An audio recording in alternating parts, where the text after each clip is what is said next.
Hey guys, just a little bit of a heads up that we're all socially distant and we are recording our podcast in our own respective homes, being all socially distant because of COVID-19. So that's why it may seem like our parts are recorded separately. Anyways, but I hope you enjoy the podcast. Just a little bit of a heads up though. Hello everyone, welcome to Podcast with Visiting Angels Home Care. My name is Shafali. And I'm Magda. And we're hosting our first ever podcast today. And we're so excited to collaborate with an amazing mental health organization called Asha. In this podcast, we'll be talking about dementia and its relationship with mental health. Hi Shreya, hi Isa. We hope you're well today. Just to let our listeners know, Shreya and Isa are two wonderful founders of Asha Support. We are so excited to know so much more about you and have an amazing discussion about dementia and mental health. So just to get started, would you like to briefly explain who Asha is? Hi everyone, my name is Shreya and I'm one of the co-founders of Asha. And I'm Isa and I'm also a co-founder of Asha. First of all, before we even start, I would like to say thank you for having us today. We're so excited to do this podcast. To briefly put it into words, me and Shreya work together to create content and raise public awareness of mental health. So to elaborate from what Isa said, the name itself means hope. So we want people to be hopeful and get the feelings of trust for something to happen. It is a newly formed project that aims to inspire, so for people to raise awareness and empower individuals like you to help make a difference and transform those who are in case affected by poor mental health. So our main aim is to raise public awareness of various aspects of mental health and indicate means of overcoming psychological disorders. We're based in the UK and we aspire to involve and inform members of all communities about the importance of taking care of our mental health. Oh wow, it's so great to hear that you're there to raise awareness to people about mental health, especially in a time like this. I know this is probably part of your organisation goals, but do you provide support to individuals who are suffering with mental illness or individuals who have been suicidal? Yeah, so we want to educate people about mental health by raising awareness, as Isa has already mentioned. We also want to place emphasis on providing a service for individuals where they can come to us with their problems, which we're happy to listen to. Yeah, and adding on to what Shreya just said, we also provide information on what types of treatments are available to you. If you are experiencing mental health difficulties, what treatments are best for the difficulty you are faced with, and give you relevant information or signpost you to a relevant service or organisation that would be beneficial to you. And this is based on the city or country they live in. So this means that we will do all the research for you so you are given the best and convenient options for you to choose. We will also provide individuals with resources such as self-help tips or worksheets to help them manage their mental health. And individuals can also contact us if they would like a separate detailed information on relevant mental health issues. And every month we hold a workshop where we educate people on specific topics. And these are interactive sessions, so they are more involved. And as part of the workshop, we also have a private Facebook group where we have created a safe space to talk about your feelings. We have moderators who check the posts regularly, and it is a great space to build a community for people who want to learn more about mental health. And if anyone wants to talk about their mental health and share their experiences. That sounds really great. You guys truly sound like angels. So, what do you know about dementia? We know that dementia is an umbrella term that comes under various types of neurological disorders. For example, Alzheimer's, I know about vascular dementia, Lewy body dementia, and that it is a form of cognitive impairment. We also know that dementia affects an individual's memory, so their ability to think or process information, as well as their behaviour and maybe change in language and speech. Yeah, so from what I know, when an individual experiences dementia, it can often cause other types of mental disorders such as anxiety and depression. And these are sometimes overlooked, especially when we think about the older generation. We expect them to be living alone or staying at home due to their physical health. However, we don't think twice about their mental health, nor do we pay as much attention to elderly's mental health than we do to the younger generations. So with that in mind, we need to try and raise more awareness of the importance of mental health for everyone. That's correct. These days it's so common to ignore elderly mental health. So as you have a background in the field of mental health, what technical information can you give our listeners? So let's start with defining what mental health is first. So mental health is something that affects the way we feel, the way we act or think, and it also helps determine how we handle stress, how we relate to others, and make certain choices. So mental health is important for everyone at every stage of their life, from childhood to adolescence all the way through to adulthood. And to define what mental health is, it is basically a state of well-being whereby you realize your abilities of coping with the normal stresses of life. So, how it affects your day to day activities, work, relationships, and so on. Um, the way I like to think of it is by imagining ourselves on a staircase. So, at the top of the staircase is where your mental well being is functioning at your full potential, and at the bottom of the stairs, that's where you're considered to have a mental disorder. So, where you stand on this stair depends on various factors like our genes, social environment, childhood experiences, and so on. So through self-care, we can move up or down the stairs. So it's important for our listeners to know that if you're at the bottom of the stairs, there's hope for you to move right to the top. And likewise, to those at the top of the stairs, ensure you're always engaging in self-care to maintain at this level. So, if I was depressed, for example, what would be the best thing for me to do? Can you maybe suggest a routine of things for me to do?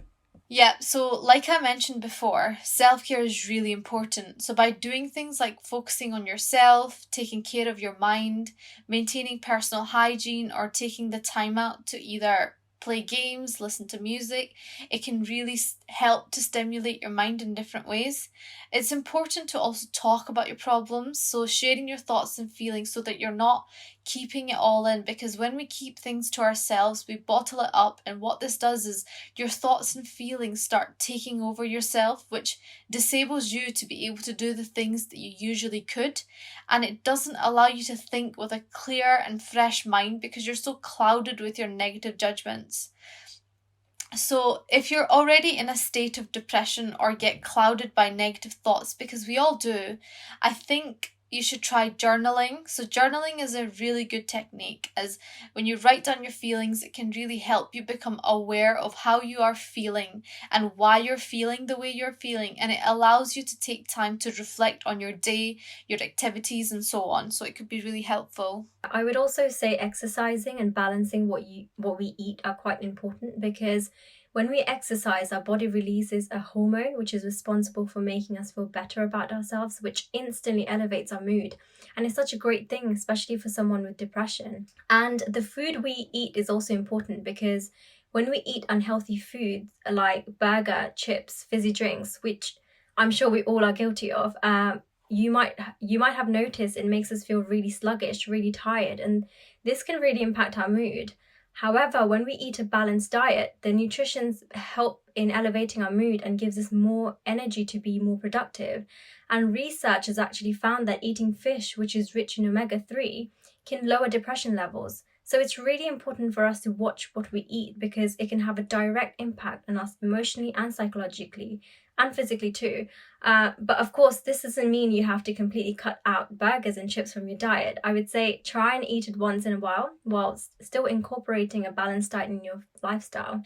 It is also important to engage in things you enjoy the most, because when we engage in things we enjoy, we naturally feel motivated and it keeps us occupied. And I believe having free time to not do much is when you start experiencing these thoughts. And if these thoughts are negative, which it is in the case of depression, then it creates a negative spiral which we find hard to get out of. So you sort of start seeing a cycle of thoughts influencing the way we feel, and our feelings impacting the way we behave, which might cause us to not do much, and it makes people feel quite trapped and unable to break free. In such situation, it's important to seek professional help if you are finding it difficult. Cognitive behavioral therapy, so CBT, is a great treatment option to break free from depression or negative thoughts, and it works by tackling our thoughts, feelings, and behaviors. So I would say doing things that we enjoy makes us feel good about ourselves, because they usually are things we might be good at or are interested in. So continue doing that. And since we are talking about dementia, if we were to be specific to individuals with dementia, engaging in creative and cognitive stimulating activities can really help. So, for instance, things like doing puzzles, reading, walking, visiting friends and families, and maybe drawing too can really help. That seems like a really good guideline. Obviously, everyone copes differently, and talking about your problems or sharing it with your loved one is something every individual should do, in my opinion, as I believe bottling up your emotions can only cause an outbreak. Yes, we totally agree, which is why we encourage people to speak up and reach out for professional help so that the professionals can tailor their support for you based on you as an individual and your needs or ways of coping. And likewise, sharing it with your loved ones is a great way to unload your thoughts and feelings and can be a great relief. So, now over to you guys. If you want to introduce us to who you guys are and what Visiting Angels is. Before we start talking about us, I just want to say that you're an exceptional organization that provides support for the younger generation and everyone really. It felt so great hearing about what you do and the services you provide. Thank you for appreciating the work that we do. We are so excited to know more about Visiting Angels. So, we are an exceptional home care company that has been providing care across the world for over 20 years now. Our business has been built on recruiting, training, and supporting the best caregivers and enabling them to deliver a compassionate elderly care service. We provide care in your own home for the elderly living in West London and surrounding areas. We offer a wide range of support from companionship, social care, medication assistance, personal care, to even more complex cases such as hoarding, dementia, or palliative care. Oh, wow, that sounds amazing. Thank you for introducing us to your company. The work you guys do sounds amazing and something that will benefit many. I'm hearing the concept palliative care for the first time. Could you maybe elaborate more on what that means? Palliative care simply means end of life care. This is the kind of care and support we provide when an individual is approaching their end of life. So the idea is to make the individual feel completely comfortable. So, going back to what Visiting Angels do, we genuinely believe that quality care focuses on the needs of an individual. And because we are all different, care cannot be standardized. We like to take our time to understand clients, their circumstances, their care needs, and then we tailor a care package for them. You might ask why Visiting Angels are unique. Well, because our clients get to choose their own angel. As we listen to our clients, listen to their needs, their circumstances, it's our clients who can decide what kind of care they want. So the tailored care package is unique and special to each client. And our services range from 1 hour visit to having your caregiver living with you. And we believe that quality care cannot be delivered in less than an hour. And I think that's what makes us unique and different. That sounds really good that you match the carer with the service user, which I'm assuming works really well. And it's amazing to hear that Visiting Angels help clients by providing care and comfort. Would you like to tell us a bit more about your role? I'm CQC registered care manager of Visiting Angels West London. I'd like to call myself the carer for my carers. On daily basis, I look after the well-being of my carers so that they can provide the best quality of care to our clients. So, what are some of the challenges you have faced within this role, and how did you sort of overcome that? Having been in the healthcare industry for over 6 years, I noticed that sometimes care workers are underappreciated. I'm proud to be a part of Visiting Angels, where we put carers at the center of our business to make sure that they are proud to care. And I have made it my personal mission to promote and establish a carer-centric home care model here in West London. That is very true. The role of a carer is quite a big role with huge responsibilities. It is great that you're now using it as a challenge to do something about it. So, since you guys are more experienced in the field than we are, and although we sort of answered earlier, do you want to explain a little bit to our listeners about what is dementia and how is it related to mental health? So, as you mentioned previously, dementia is an umbrella term used to describe a range of conditions. People tend to think that Alzheimer's disease and dementia are two separate conditions, but in fact, Alzheimer's is the most common type of dementia. Oh, that's really interesting. I'm sure a lot of our listeners were not aware of the fact that dementia and Alzheimer's are two different things. Do you want to expand a bit more on the other types of dementia that I mentioned before, like vascular dementia and so on? So, as mentioned before, vascular dementia, in more scientific terms, is when there are problems with the blood supply to the brain. Symptoms of vascular dementia may include difficulty in concentrating, difficulty in the ability to think, mood swings, and difficulties in controlling the outburst of emotions. And well, people still live well with dementia, even though there is no cure and even though it is a progressive condition. And this is where organizations like Visiting Angels come into. We enable our caregivers to offer compassionate and specialized care that is specifically designed to the elderly individual who is coping with dementia. We genuinely believe that a personalized home care service will allow the elderly person to continue to live at home and receive the best possible care to maximize the quality of life. There are also other charities such as Alzheimer's Society and Alzheimer's UK, and even organizations like ourselves. We are constantly learning about dementia every day. Researchers are looking at how dementia can be prevented and diagnosed earlier, and how the quality of life can be improved for those people who have this condition. Thank you for mentioning that. That's really interesting. Would you like to expand a bit more on what the relationship between dementia and mental health is for our listeners? In relationship to mental health, imagine not being able to solve basic problems in your daily life. Imagine not being able to remember the people you love or the things you used to do. Depression, especially, and dementia is very common. The relationship between the two is so complex. Symptoms of depression and dementia are pretty much the same. When the elderly or our grandparents are sitting in the corner, we often think they're just having one of those days. We never think that an elderly person can be depressed too. Likewise, we never think or understand the younger generation's mental health. Yeah, it must be really difficult to no longer be able to do the things you originally could do. And I'm not surprised that depression then co occurs with that because it probably makes the individual feel so inadequate. And I would also say, as much as it is a difficult situation for the individual experiencing dementia, I think it impacts the other members who are so close to the individual as well. When, say, a daughter realizes that their mother no longer can recognize her, and this can cause mental health issues in them too. So I would agree with you. We need to look out for everyone's mental well-being. So with dementia, it is common for patients to feel like they have lost their identity. What kind of things would you do to bring the identity back? As a volunteer of Alzheimer's Society, I would like to say that there is more to the person than their dementia.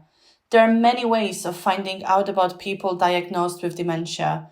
We should talk to them, their family members, try to find out their hobbies, their interests, their life stories. And once the individual is not able to express their needs, we should still be doing our best to continue respecting their wishes. Yes, I agree with you. I think a person centered approach is a great way to ensure the best care is given. Going back to the bit where we mentioned that depression and anxiety can occur when an individual experiences dementia, could you maybe expand a bit more for our listener? Because how they experience depression or anxiety may really differ from someone who doesn't experience dementia. Well, anxiety and dementia is also extremely common in the elderly. As you know, it is human to feel anxious from time to time, and as you are a mental health organization and as anxiety is so common in young people, you would think an individual faces a lot of changes, such as you would find it difficult to think, or you would experience physical changes such as high blood pressure and heart rate, etc. The elderly in the early stages of dementia may have anxiety that would be directly linked to their worries, memory, and the future. Yes, you're absolutely right. Anxiety is common for everyone. However, some people have it more severe than others, and it's really important that we acknowledge that anxiety can be common in patients with neurological disorders like Alzheimer's. Also, there are different situations that can cause anxiety in individuals as well. So, Shafali, we mentioned earlier how people cope with mental health and briefly mentioned what people with dementia can do to maintain their mental health. Could you possibly tell us how patients with dementia cope with their mental health? This is a bit of a difficult question as how does someone cope with mental health? Each person is different, and so each person coping would be different too. I would say regular therapy is really important. Patients with dementia need understanding and love. They need carers who are specialized in dementia care. As mentioned previously, this is where organizations like Visiting Angels come into, as we believe the elderly need personalized care and support when coping with dementia. With dementia, it's very important that the client gets a familiar face or the same carer in each visit. We have a very high staff retention, which means that our care teams are consistent and continuous. Yeah, so with what you said, I think raising awareness in this area is crucial. As previously said, mental health of elderlies is often overlooked. I came across this hashtag on Twitter, hashtag Let's Fight Dementia Together, which really caught my attention, and it made me think as an organization it is so important to keep raising awareness about dementia to all age groups, as there are a lot of people out there who don't even know what dementia is. I personally think it's still a very unknown condition. So let's keep trying. Let's keep trying to reach out to people through various different mediums, digital and non-digital platforms. Basically, the more we talk about it, the more people know about it. Likewise with mental health too. Let's just talk about it more often. Yes, I do agree with you. Thank you, Asha team, for joining us in this podcast. We hope that it's been useful not only for us, but also for our listeners. We would like to thank you so much for having us, and we hope our listeners enjoy this and as much as we enjoyed recording it. So thank you guys. Thank you so much, guys, and thank you to our audience for listening. If you guys have any other topics that you would like us to talk about in any other future podcast, then please let us know. You can follow us on social media as well. It is at Visiting Angels West London on Twitter, Facebook, and Instagram. Thank you so much. Have a great day.